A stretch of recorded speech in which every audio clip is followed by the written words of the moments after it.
Wipe your baseboards with this, and dust won't settle on them anymore. This brilliant trick will help you keep your baseboards clean. Everyone in my family asks how to clean baseboards. When dust settles on baseboards and furniture, you often have to wipe them down. Today, I'll show you what to do on surfaces in your home so that dust and dirt don't accumulate as quickly.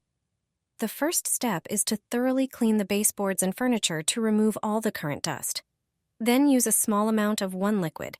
You probably have it at home. It's the key player. It will make it so you don't have to dust as often. Prepare a microfiber cloth and apply a small amount of the liquid. Wipe the areas where you have the most problems with dust. How does it work? Let me explain. It's fabric softener. It repels dust thanks to its anti-static properties. You could say it acts like a protective coating. Even if it sounds unbelievable, it's true. You won't notice anything applied to these areas. It really works wonders. Try it at home, and you'll be pleased.